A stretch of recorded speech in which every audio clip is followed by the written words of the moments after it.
Hello and welcome back. If you ever looked into buying a prime lens, the price tag would have most likely come as a huge shock to you. Prime lenses don't come cheap, and for good reason. Have you seen the quality that these lenses produce? It's amazing. So if you don't have a prime lens and you're not planning on buying one, is all hope lost? Or is there a way to still get professional looking wildlife photos without one? Absolutely. And in this video, I'll tell you how to achieve this by understanding 4 simple photographic concepts. At the end of the video, I'll explain how I put this all into practice when I'm out in the field to get the best results and to increase my keeper rate significantly. Even if you do already own a prime lens, this video will still help you to make the most of it by changing the way that you take photos. I'm Danielle. I'm a professional wildlife photographer in Africa, from Africa, and I lead photo safaris throughout Africa, sharing the wildest and most beautiful areas of my home continent with photographers of all skill levels.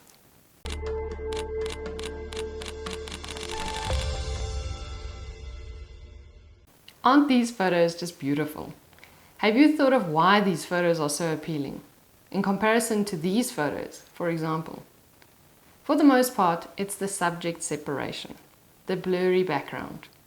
You don't always want to blur the background. Often you want to keep it as part of the story, but very often you do want to blur your background. And that's what I'll be focusing on today. Quick 5-second recap. Depth of field is how much of the photo is in focus in front and behind your focus point. A shallow depth of field means a blurry background and foreground. The larger your aperture, or smaller your f number, the less depth of field you'll have. The key to great photography is simplification, and that's what a prime lens does so well. Due to its wide open aperture, often 2.8 or f4 in wildlife primes, you end up with a very shallow depth of field and the subject stands out beautifully from its background. It's an effect that definitely can't be replicated 100% by a zoom lens, but you can get pretty close merely by changing the way that you photograph and by mastering a few technical details. Now let's get into how you can blur your background and best separate your subject from it with your zoom lens. Number 1, use a wide open aperture. The lower your f-stop, the larger the aperture, the more shallow your depth of field becomes and the more blurry your background and foreground become. Look at the difference that the f-stop alone makes to the separation of the subject from the background.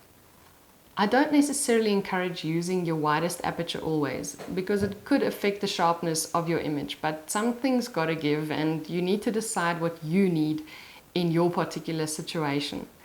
Have a look at my video about why your photos aren't sharp. Shooting wide open is one of the reasons, so if you're struggling with soft photographs, make sure to check out that video. Secondly, your focal length, or zoom as it's commonly referred to. It has a big effect on your background blur and subject separation. Now for those of you with a prime lens, this won't apply, so you can click on to the next chapter in the meantime. Without getting too technical, an increase in focal length results in a decrease in depth of field. Let's say you're standing in the same spot, using the same aperture, keeping your focus in the same place, and you take one photograph at 100 millimeters and another at 500 millimeters. The depth of field of the 500 mm photo will be less.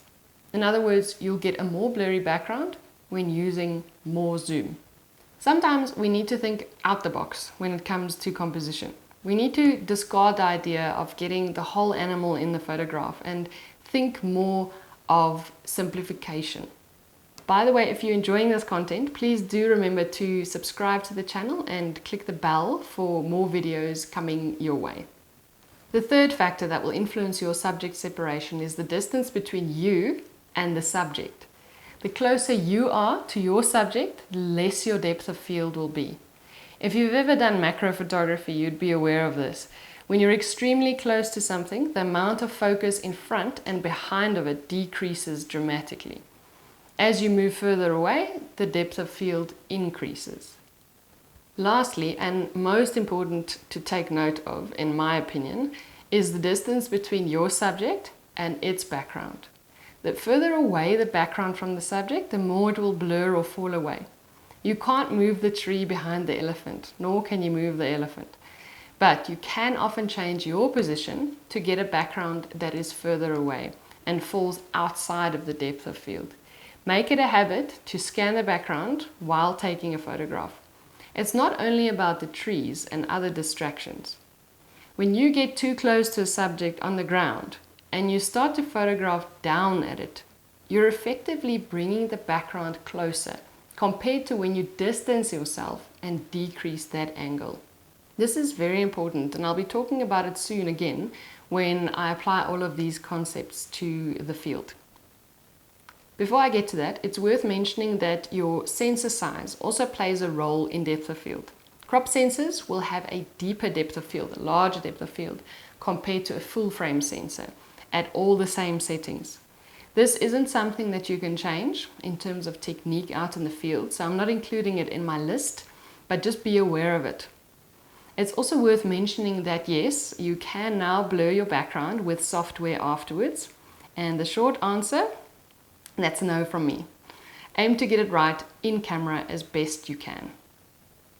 Right, let's talk about how to apply this in the field so that you can get the prime lens look with a zoom lens. You can overcomplicate this for sure. I certainly did at one point. Is it better to zoom in more and move further away, or zoom less and get closer? But now I have a variable aperture lens, so when I zoom in, I cancel out the effect on depth of field because my aperture goes up. Whew. You can drive yourself crazy, and I definitely did. But stick to the basics. The first thing I suggest is to use a depth of field calculator and input your lens and camera into the calculator. I use the depth of field calculator on the PhotoPills app, but there are free ones available too. Write down different scenarios, like I did here, different distances and different focal lengths. You can even just change one variable at a time to see the effect of that variable on the depth of field. And if you have a variable aperture lens, it's a good idea to input the change in maximum aperture that comes with a certain zoom too. This will give you a great understanding of the effects of these different variables on the depth of field with your specific setup. You won't be using this app in the field because the cheetah would be long gone by the time you've done your calculations on your app. But the point is, you know what to expect from your gear, and you know the factors affecting depth of field, so that you can easily apply a combination of them, the factors that do apply in your situation. It's really important to get the hang of that.